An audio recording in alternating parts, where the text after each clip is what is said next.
Good morning to all of you. मैं नितेश गुप्ता अपने YouTube channel पे आपका फिर से एक बार स्वागत करता हूं। जैसे कि लॉकडाउन 3 चल रहा है, आज ये करंट न्यूज आई है regarding NEET and IIT mains and advance. NEET का पेपर 26 जुलाई 2020 को रखा गया है और आईआईटी मेंस का पेपर 18 से 23 जुलाई तक और एडवांस का पेपर अगस्त में कोई डेट आएगी।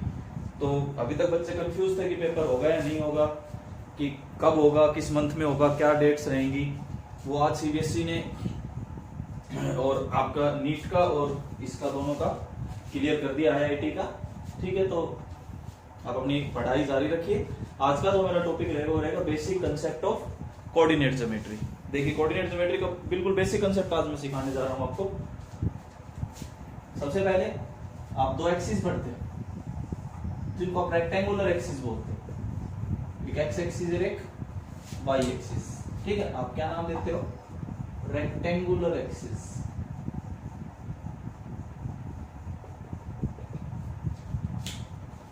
इनके बीच एंगल कितना रहता है? 90 डिग्री।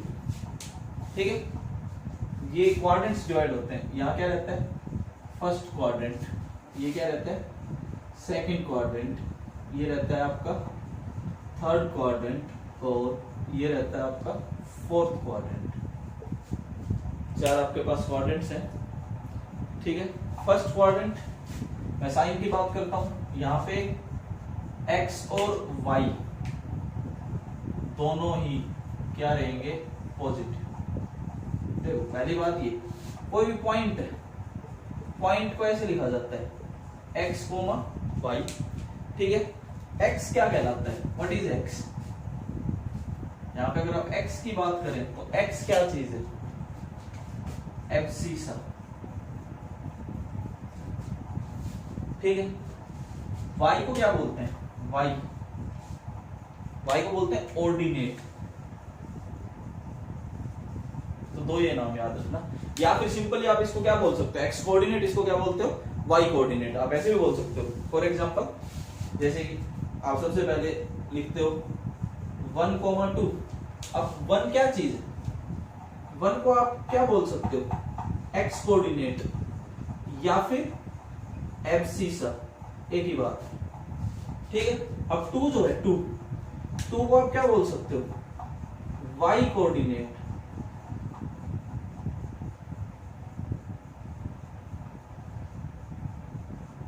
या फिर ऑर्डिनेट भी बोला जाता है। तो आप ये चीजें याद रखना कि जैसे पॉइंट है, पॉइंट है एक्स कोमा वाई। एक्स मतलब जो एक्स एक्सिस को रिप्रेजेंट करेगा कि कितना एक्स एक्सिस पे चले, फिर कितना वाई एक्सिस पे चले। तो एक्स वाला एब्सिसा कहलाता है, वाई वाला ऑर्डिनेट कहलाता है, या फिर एक्स कोऑर्डिनेट या फिर वाई कोऑर्डिनेट। इस तरीके से इनकी नेमिंग की जाती है। अगर आप देखो फर्स्ट क्वाड्रेंट की बात करें तो इसका मतलब एक्स भी पॉजिटिव रहेगा, वाई भी पॉजिटिव रहेगा। सेकंड देखो, इधर सारे एक्स पे पॉजिटिव नंबर आते हैं। देखो ऐसे 1 2 3 4। ये जो 0 है, इस 0 को आप क्या बोलते हो? ओरिजिन। ठीक है, ऐसे अगर आप इस ओरिजिन से इधर चलोगे तो क्या आएगा? -1 -2 -3 -4। इस तरीके से आएगा। ऊपर चलते हो 1 2 3 4, नीचे आते हो -1 -2 -3 -4। इस तरीके से आएगा आपके पास। ठीक है, अब बात आती थी फर्स्ट क्वाड्रेंट। फर्स्ट क्वाड्रेंट में आपके पास एक्स भी पॉजिटिव, देख लो इधर वाई भी पॉजिटिव, दोनों पॉजिटिव फर्स्ट क्वाड्रेंट में। सेकंड क्वाड्रेंट पे अगर आप बात करें, सेकंड क्वाड्रेंट के अकॉर्डिंग एक्स क्या रहेगा? नेगेटिव। एक्स के इधर देखो नेगेटिव, हाँ वाई पॉजिटिव ही रहेगा। वाई ऊपर की साइड देखिए पॉजिटिव। थर्ड क्वाड्रेंट में अगर आप बात करते हैं तो एक्स भी नेगेटिव और वाई भी नेगेटिव रहेगा। दोनों के दोनों नेगेटिव रहते हैं। कौन से क्वाड्रेंट में?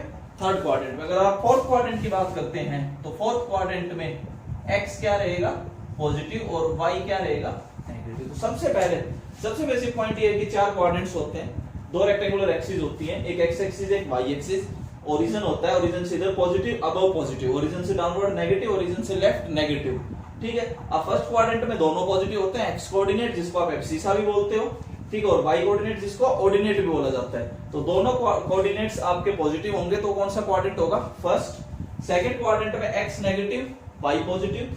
थर्ड क्वाड्रेंट में दोनों नेगेटिव होते हैं। फोर्थ क्वाड्रेंट में आपका एक्स पॉजिटिव और वाई नेगेटिव रहता है। तो सबसे पहले आपको ये चीजें पता होनी चाहिए कि क्वाड्रेंट्स क्या है, किस हिसाब से आपके एक्स और वाई कोऑर्डिनेट्स का साइन कन्वेंशन होता है। इसे आगे देखिए, सबसे पहला जो इसमें आता है, ये आप सब कर लोगे। सबसे पहला था डिस्टेंस फॉर्मूला।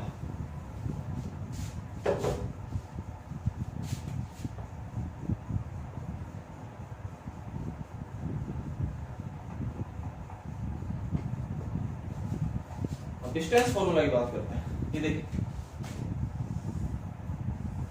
2 पॉइंट्स हैं आपके पास। पहला पॉइंट ए जिसके कोऑर्डिनेट x1, y1 मान लेता हूं, बी जिसके कोऑर्डिनेट x2, y2 कंसीडर करता हूं। हमें फाइंड करना है a से b का distance. We have to find out the distance between a point and b point. देखो इसको ऊपर ले लेता हूं, a की कोऑर्डिनेट्स थे, हमें a b फाइंड करना है। यहां से यहां परपेंडिकुलर ड्रा करता हूं, ये भी परपेंडिकुलर ड्रा करता हूं, ये भी परपेंडिकुलर ड्रा करता हूं और ये भी परपेंडिकुलर ड्रा करता हूं। ठीक है, M N P Q ये ओरिजिन इस तरीके से परपेंडिकुलर है। ये 90, ये भी 90, ये भी 90, ये भी 90, इस तरीके से। ठीक है, देखिए करना क्या है, यहां से यहां तक का डिस्टेंस देखो, इस कोऑर्डिनेट, इस पॉइंट का जो पहला कोऑर्डिनेट है x कोऑर्डिनेट जिसको बोलते हैं, उसकी वैल्यू क्या है x1, वो ये चीज है। इससे यहां कितना चले, यहां से यहां तक कितना चले y1, तभी तो इसके पॉइंट्स क्या है x1, y1। इसके पॉइंट के कोऑर्डिनेट्स क्या है x1, y1, मतलब x एक्सिस पे x1 चले, y एक्सिस पे y1 चले। अब इसी तरीके से देखो ये भी 90। अब यहां से लेके यहां तक का डिस्टेंस क्या रहेगा, x2 पॉइंट b के हिसाब से सोचो। अगर आप यहां से लेके यहां तक का डिस्टेंस सोचते हो तो वो क्या आता है, y2। ठीक है, इस पॉइंट से इस पॉइंट तक का डिस्टेंस, ये डिस्टेंस आप ध्यान से देखो, क्या ये x2 माइनस x1 है, ये x2 है, x1 अभी इसका डिफरेंस x2 माइनस x1। इसी तरीके से क्या यहां से यहां तक का डिस्टेंस y2 माइनस y1 है, ये x2 माइनस x1 है, वो y2 माइनस y1 है। मान लीजिए इस पॉइंट को मैं r मान लेता हूं। ठीक है, r in triangle ABR,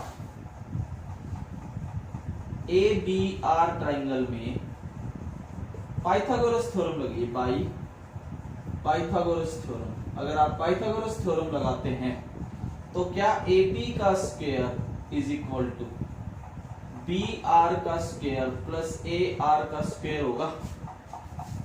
BR मतलब, या AR पहले लिख लो, AR इधर क्या लिख लेता हूं, BR।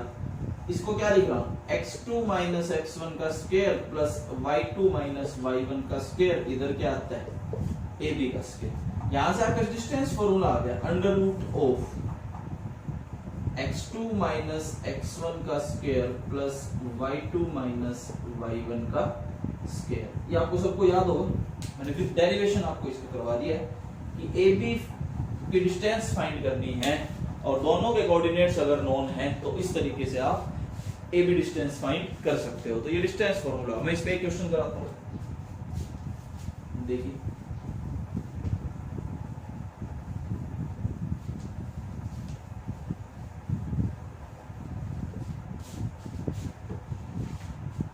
प्रूव दैट, एक ही क्वेश्चन करेंगे, प्रूव दैट द डिस्टेंस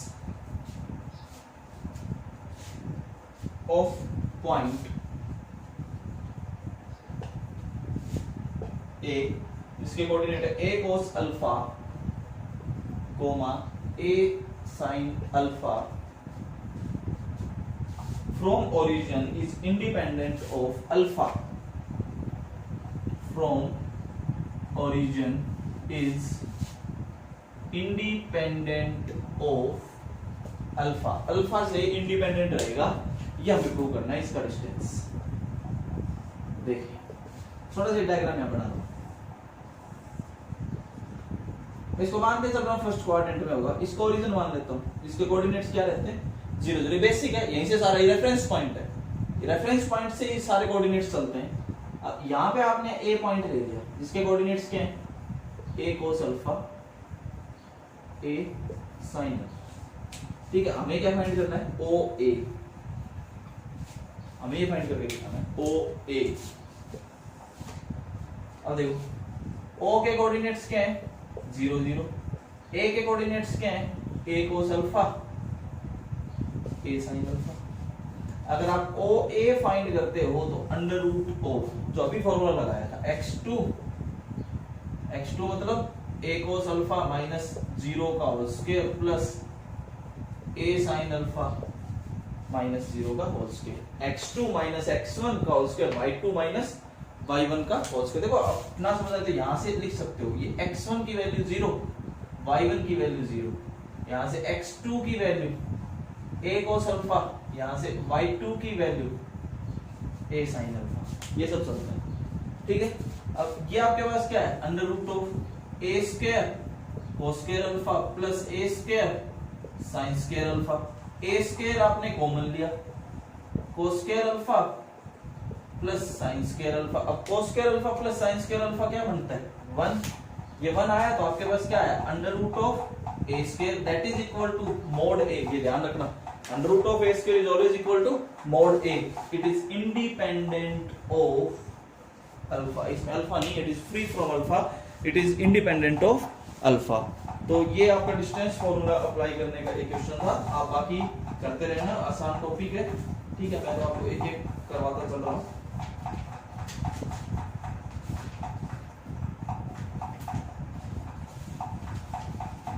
अगला आता है सेक्शन फॉर्मूला।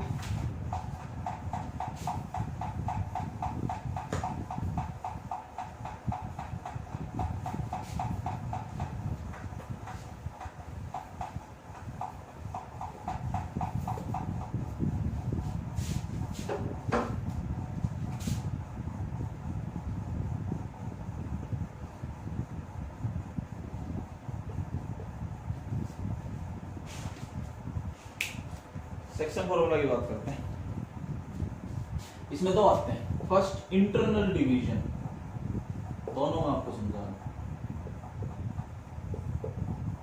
देखिए आपके पास एक स्ट्रेट लाइन है जिसके दो एंड पॉइंट्स के कोऑर्डिनेट हमें नोन है,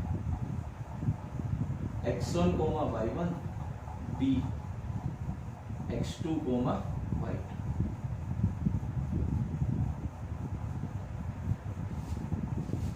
ठीक है, यहां पे एक पॉइंट में लेता हूं C, जो इसको किस रेशियो में डिवाइड करता है, m:n। देखो जो चीज है वो मैं लिख रहा हूं कि point C divides AB in ratio m:n internally. कौन सा ली, इंटरनली। इसका मतलब that is AC divided by CB is equal to m/n। तो ये गिवन, ठीक है। We have to find out the coordinates of point C। C के coordinates हमें फाइंड करने हैं, A और B के गिवन होंगे, ये ध्यान रखना। यहां पे लिख देता हूं, ये क्या चीज है, गिवन है, ये भी क्या चीज है, गिवन है, ये दोनों गिवन है, ठीक है। ए और बी के कोऑर्डिनेट्स गिवन है, सी के फाइंड करने हैं, ये रेशियो गिवन है। अगर आप सेक्शन फॉर्मूला लगाते हो, बाई सेक्शन फॉर्मूला, अगर आप सेक्शन फॉर्मूला लगाते हो और सी के कोऑर्डिनेट्स निकालना चाहते हो तो देखो क्या लिखा जाएगा, m इधर है, m को इधर मल्टीप्लाई करो, पहले x कोऑर्डिनेट निकालोगे तो x से मल्टीप्लाई करेंगे, m into x2 plus n into x1। आपके पास आया m into x2 plus n into x1 divided by m plus n। इधर वाले को उधर मल्टीप्लाई करना, उधर वाले को इधर मल्टीप्लाई, ऐसे ही y के साथ m into y2 plus n into y1 divided by m plus n। m उधर मल्टीप्लाई होगा, n इधर मल्टीप्लाई होगा, ये अप्लाई कर दो, आपके पास क्या आ जाएगा, इंटरनल डिवीजन आ जाएगा। इंटरनल डिवीजन की हेल्प से आपके पास क्या आ जाएगा, सी के कोऑर्डिनेट्स आ जाएंगे। इसी में एक स्पेशल केस देखिए, if C is mid point of A B, अगर सी ए बी का मिड पॉइंट है, दैट इज एम बराबर क्या हो गया, एन, एम और एन बराबर हो गए। अगर मिड पॉइंट है तो यही आया ना कि m बाई एन 1। अगर ऐसा है तो वी गेट, अगर आप ऐसा करोगे तो we get c is equal to, C आ जाएगा x1 plus x2 divided by 2 comma y1 plus y2 divided by 2। अगर तो मिड पॉइंट है तो आप मिड पॉइंट के कोऑर्डिनेट इस तरीके से फाइंड कर सकते हो, x1 plus x2 by 2 comma y1 plus y2 by 2। इस तरीके से आप अपने मिड पॉइंट के कोऑर्डिनेट्स फाइंड कर सकते हो। ये आपका इंटरनल डिवीजन था। अब मैं आपको एक्सटर्नल डिवीजन बताता हूं।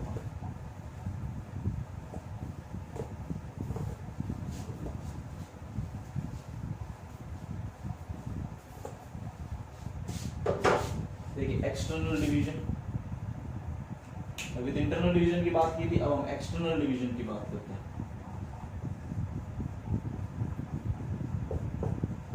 ये आपका कोऑर्डिनेट इसके गिवन होंगे, इसके भी गिवन होंगे, ठीक है। ये क्या है, गिवन, ये भी क्या है, गिवन। अब क्या करते हैं, इसको थोड़ा आगे बढ़ाता हूं, और ये सी कोऑर्डिनेट, सी पॉइंट, मैंने क्या लिखा कि point C divides AB line segment in m is to n ratio externally। अब की बार कौन सा ली, एक्सटर्नली, ठीक है।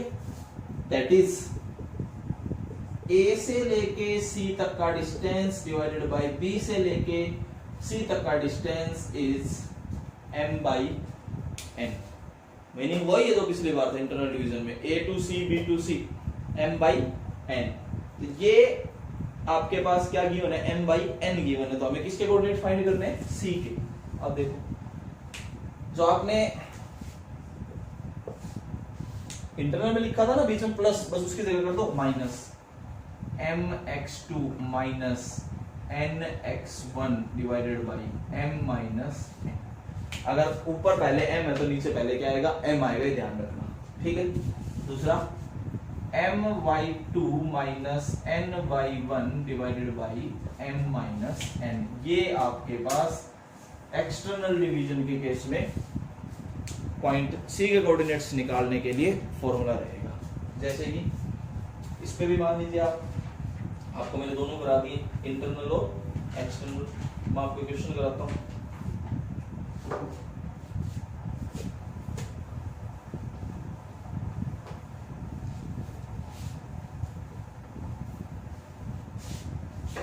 find the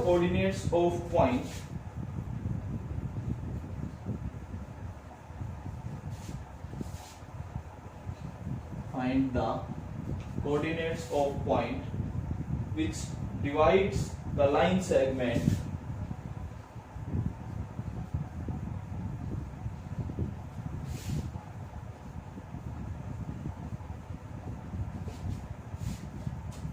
joining the points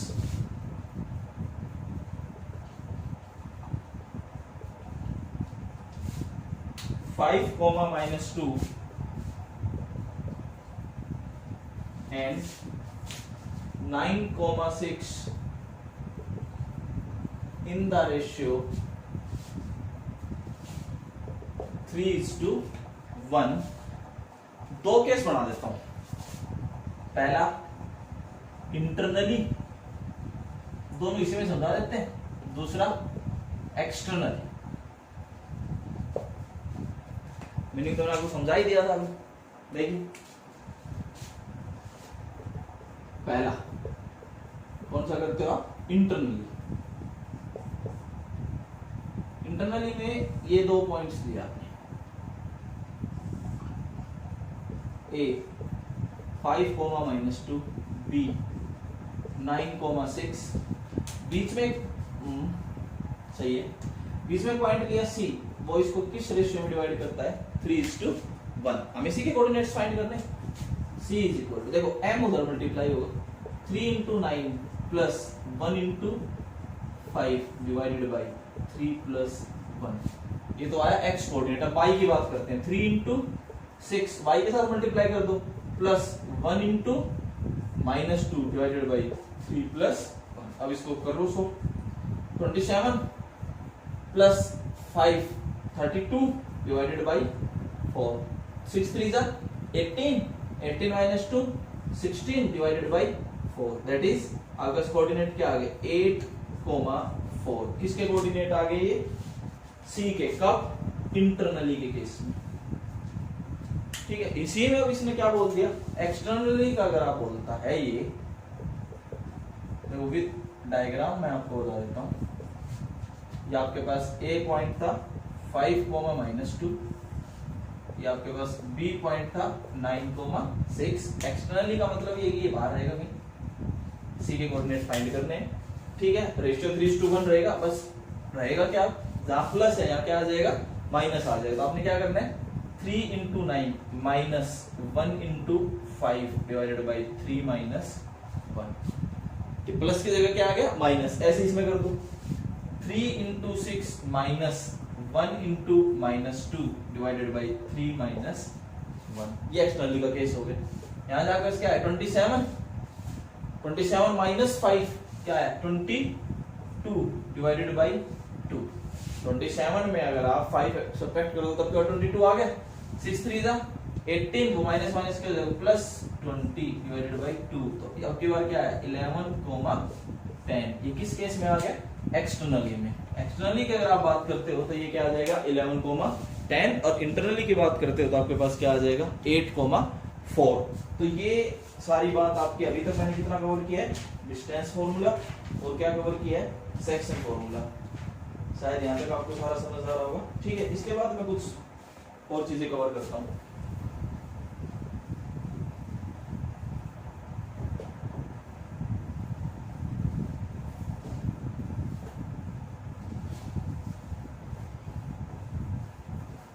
आगे देखिए,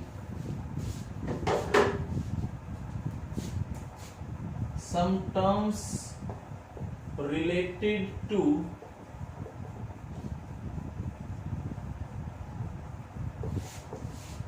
ट्राइंगल। ट्राइंगल से रिलेटेड कुछ टर्म्स मैं समझा रहा हूं। सबसे पहले concurrent lines, not concurrent, concurrent lines. ठीक है, डेफिनेशन के साथ समझा रहा हूं। इफ 3 और more than 3 lines passes through a single point, then lines are said to be concurrent lines and point of intersection is known as point of concurrency। ये आप ध्यान रखना। जैसे कि 3 लाइन में लेके चलता हूं, तीनों लाइन एक ही पॉइंट से पास होती हैं, तो 3 लाइन क्या रहेंगी? Concurrent lines. और ये जो पॉइंट है, ये पॉइंट क्या कहलाएगा? Point of कॉन्क्यूरेंसी। कॉन्क्यूरेंसी कहलाएगा ये। ठीक है, ये क्यों बढ़ाया गया है? अभी ट्राइंगल में 4 चीजें आती हैं: centroid, incentre, circumcentre, orthocentre. चारों में इन्हीं का यूज रहेगा। देखिए कैसे।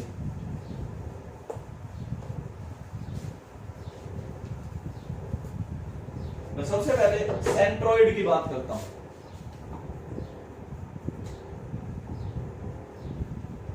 सेंट्रोइड, सेंट्रोइड क्या होता है? The point of concurrency of 3 medians of triangle, triangle के 3 मीडियंस का पॉइंट ऑफ कॉन्करेंसी हमेशा क्या कहलाएगा? सेंट्रोइड कहलाएगा। देखिए जैसे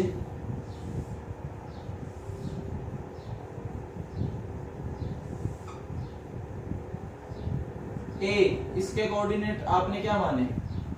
x1 y1, b इसके कोऑर्डिनेट माने x2 y2, c इसके कोऑर्डिनेट माने x3 y3।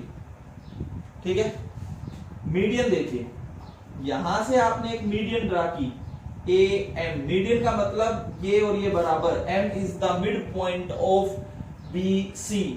ठीक है, इसी तरीके से आपने एक यहां पे मीडियन ड्रा की, P is the mid point of A C, एक मीडियन आपने यहां ड्रा की,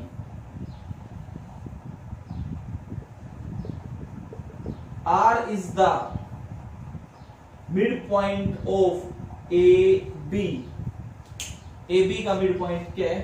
R है। ठीक है, इस पॉइंट को किससे डिनोट किया जाता है? G से, ये सेंट्रोइड होता है। समझ आया कुछ? अब कुछ कंडीशंस बता देता हूं। A M B P C R, ये क्या है? 3 medians of triangle ABC. ABC triangle की क्या है? ये 3 मीडियंस हैं। मीडियंस का मतलब क्या होगा? This implies M is the mid point of BC, P is the midpoint of AC, R is the midpoint of AB। तो ये तो मीडियंस की बात हुई, पर यहां पे जो सेंट्रोइड है G, ये G क्या कहलाएगा? सेंट्रोइड। मीडियंस का पॉइंट ऑफ कॉन्करेंसी, कैसा भी ट्राइंगल हो, राइट एंगल हो, आइसोसेलेस हो, स्केलन हो, इक्विलेटरल हो, हमेशा तीनों मीडियंस कॉन्करेंट लाइंस होती हैं, ये ध्यान रखना।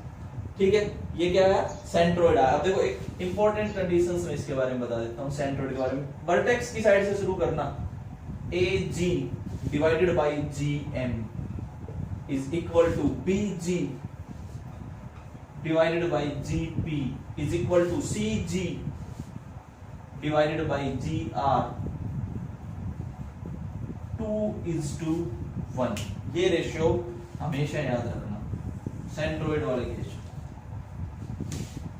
बहुत हेल्पफुल रिजल्ट्स हैं आज वाले जो मैं बता रहा हूं। ठीक है, अगर आप G के कोऑर्डिनेट्स फाइंड करना चाहो तो ये याद रखना, x वाले जोड़ दो सारे, x1 x2 x3 divided by 3, y1 y2 y3 divided by 3, ये आपके सेंट्रोइड के कोऑर्डिनेट्स होंगे। तो मीडियंस सेंट्रोइड के बारे में आपके आगे कंडीशन क्लियर है। क्वेश्चन आप बड़े आराम से कर सकते हो। ए बी सी के कोऑर्डिनेट्स गिवन होंगे, वो किसके पूछेगा? जी के पूछेगा। तो जी के आप कोऑर्डिनेट्स निकाल सकते हो, x1 + x2 + x3 by 3, y1 + y2 + y3 by 3। तो ये आप किसकी बात थी? सेंट्रोइड की बात थी। आगे बात करते हैं सेकंड।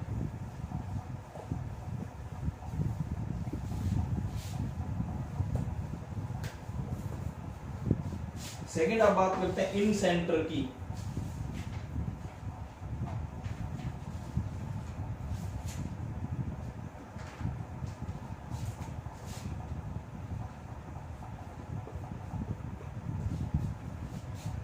इन सेंटर की अगर आप बात करते हैं, point of concurrency of 3 angle bisectors of triangle. 3 angle bisectors के पॉइंट ऑफ कॉन्क्यूरेंसी को क्या कहा जाता है? Incentre. देखिए कैसे, ये आपके पास कोई ट्राइंगल है,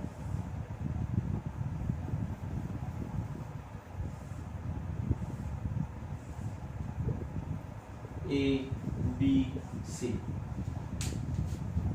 आपने 3 एंगल बाइसेक्टर्स ड्रा किए। एंगल बाइसेक्टर मतलब ये एंगल इसके इक्वल, मतलब ये इस एंगल को बाइसेक्ट करता है। ठीक है, ऐसे इधर से ये एंगल इसके इक्वल, मतलब ये एंगल बाइसेक्टर है, ठीक है, बी का। ऐसे ही ये एंगल और ये एंगल बराबर होंगे। एंगल बाइसेक्टर समझ में आ गया। अब तीनों हमेशा एक ही पॉइंट से पास होंगे, इसका नाम है आई, और इसको क्या बोलते हैं, इन सेंटर। ठीक है, इन सेंटर की एक और डेफिनेशन सुनिए। और इन सेंटर की दूसरी डेफिनेशन क्या होती है, एक आपने ट्राइंगल लिया, ठीक है, इस ट्राइंगल के अंदर एक सर्कल ड्रा कीजिए जो तीनों साइड्स को टच करता है। तीनों साइड्स को टच करने वाला सर्कल एक ड्रा कर लीजिए। ये सर्कल क्या कहलाएगा, इन सर्कल। ठीक है, और इसका जो सेंटर होगा, सेंटर ऑफ इन सर्कल, ये आपका क्या कहलाएगा, इन सेंटर। ठीक है, तो ये दोनों डेफिनेशन आप याद रखना, एंगल बाइसेक्टर के हिसाब से भी और इन सर्कल के हिसाब से भी। तो इन सेंटर क्या चीज है, यहां तक समझ में आया। अब बात आती है इन सेंटर के कोऑर्डिनेट्स कैसे फाइंड किए जाए, वो देखिए।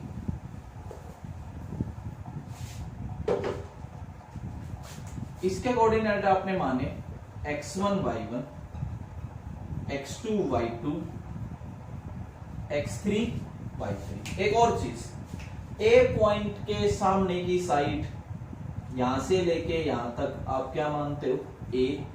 बी पॉइंट के सामने की साइड को आप क्या मानते हो, बी। और सी पॉइंट के सामने की साइड को आप क्या मानते हो, सी। ए के सामने की साइड को ए, बी के सामने की साइड को बी, सी के सामने की साइड को सी। ठीक है, अगर आप आई के कोऑर्डिनेट्स फाइंड करना चाहो, एक्स कोऑर्डिनेट देखिए, एक्स कोऑर्डिनेट कैसे आएगा।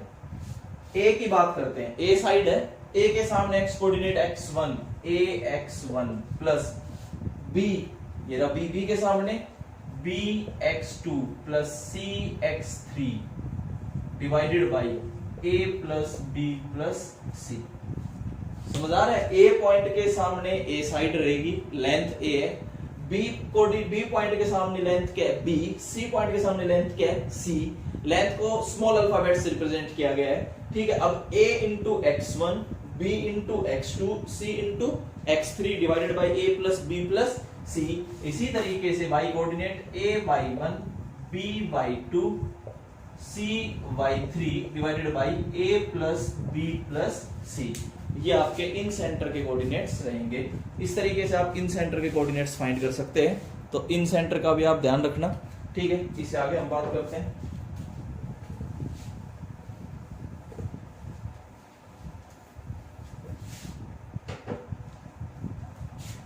एक होता है एक्स सेंटर। एक्स सेंटर देखिए, आपने एक ट्राइंगल लिया,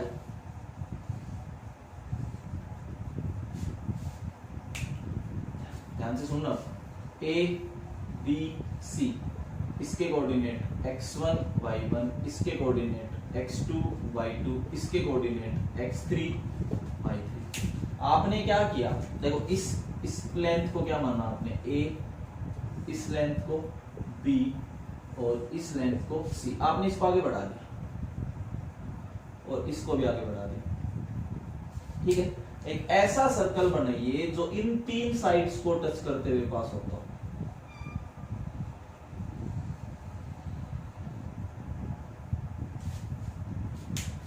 ऐसा सर्कल जो इन तीन साइड्स को टच करते हुए पास हो। ये जो दो प्रोड्यूस्ड है, एक वो है। अब ये जो दो एंगल आए आपके पास, देखो इस लाइन को मिटा रहा हूं, अंदर दिखा देता हूं। अब देखो आपके पास दो एंगल आए हैं, एक तो ये एंगल, एक ये angle, external angle, exterior angle है। इनके एंगल बाइसेक्टर्स को मिलाइए।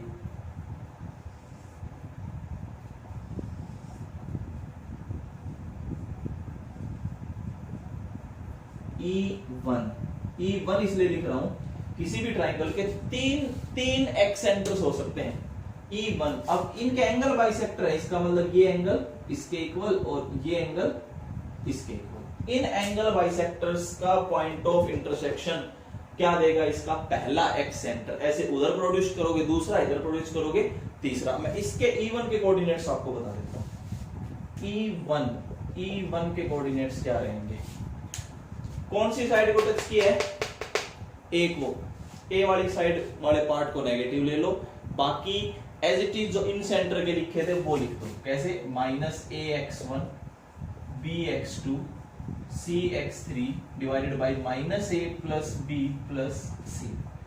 ऐसे ही उधर -a y1 plus b y2 plus c y3 divided by -a plus b plus c। समझ आया? क्लियर है ये चीज? ठीक है। सिमिलरली छोटा ट्रायंगल बनाता हूं, बहुत छोटा सा ट्रायंगल बना के दिखा रहा हूं। इसको आगे बढ़ाया, इसको आगे बढ़ाया, थोड़ा सा और छोटा ट्रायंगल बनाते हैं। इसको आगे बढ़ाया, इसको आगे बढ़ाया। ये आपका क्या है? ए बी सी, ये ए ये बी ये C। अब की बार इधर सर्कल बनेगा, इसका जो सेंटर होगा वो क्या होगा? E2। ये सारा एक्स सर्कल है। अब E2 की अगर आप बात करें, E2 के अगर आप कोऑर्डिनेट्स लिखे, कौन सी साइड को टच कर रहा है? B को, तो B वाले पार्ट को नेगेटिव ले दो। ax1 minus bx2 plus cx3 divided by a minus b plus c। इसी तरीके से ay1 minus by2 plus cy3 divided by a minus b plus c। ये आपके पास क्या आ गया? E2 आ गया। ऐसे आप E3 का बनाओ। सिमिलरली मैं लिख देता हूं, आप दो समझा दिए आपको। E3 मतलब C की साइड टच हो जाएगा, वो आप कर लेना। E3 का अगर आप लिखोगे तो C वाले पार्ट को टच करेगा ax1 bx2 minus cx3 divided by a plus b minus c, ay1 plus by2 minus cy3 divided by a plus b minus c। तो यहां तक आप बात कर रहे थे। पहले इन सेंटर की बात की, फिर आपने किसकी बात की? एक्स सेंटर की बात की। उससे पहले आपने किसकी बात की थी? सेंट्रोइड की बात की थी। ठीक है। इसी तरीके से आपके पास एक सर्कम सेंटर आता है, एक क्या आता है? Ortho centre. बता देता हूं, उनके कोऑर्डिनेट्स हम स्ट्रेट लाइन की हेल्प से फाइंड करेंगे।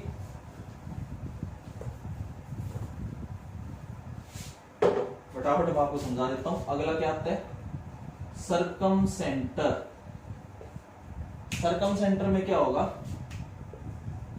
The point of concurrency of 3 perpendicular bisectors of triangle. 3 perpendicular bisectors. Perpendicular bisector से ध्यान रखना, ये परपेंडिकुलर भी होगा और मिड पॉइंट भी। जरूरी नहीं है कि ए से पास हो, ध्यान रखना, इसलिए मैं यहां तक बनाता हूं हमेशा। ये आपके पास परपेंडिकुलर भी है और मिड पॉइंट भी है, ये आपके पास परपेंडिकुलर भी है और मिड पॉइंट भी है। तो इसको क्या बोलते हैं? इसको, ये जो आपको नजर आ रहा है, ये क्या चीज है? Circum centre. ठीक है। इसकी दूसरी डेफिनेशन, और अगर आप सर्कम सेंटर की दूसरी डेफिनेशन देखें, ए बी सी, एक सर्कल ड्रा कीजिए।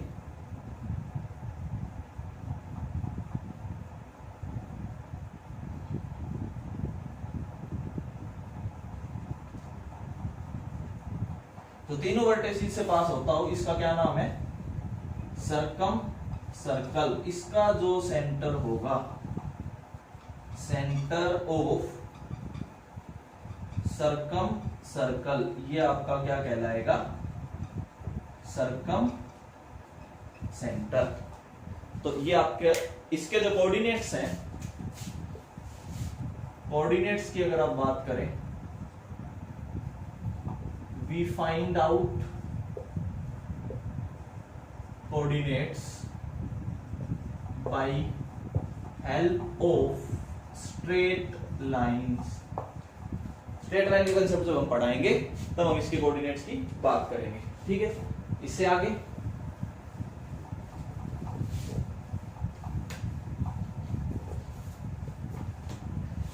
हम एक बात करते हैं, ऑर्थो सेंटर।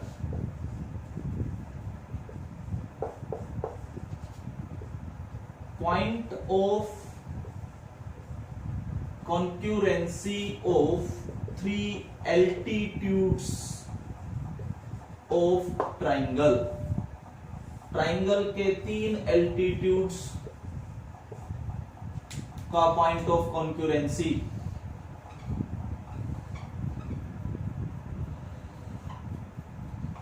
ये दिस इज ऑर्थो सेंटर, ठीक है। In case of right angled triangle, right angle triangle के केस में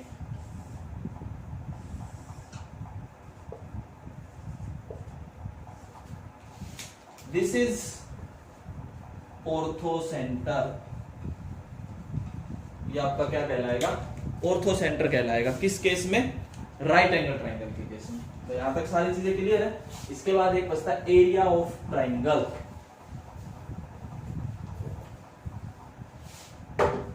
लास्ट हम बात करते हैं एरिया ऑफ ट्राइंगल।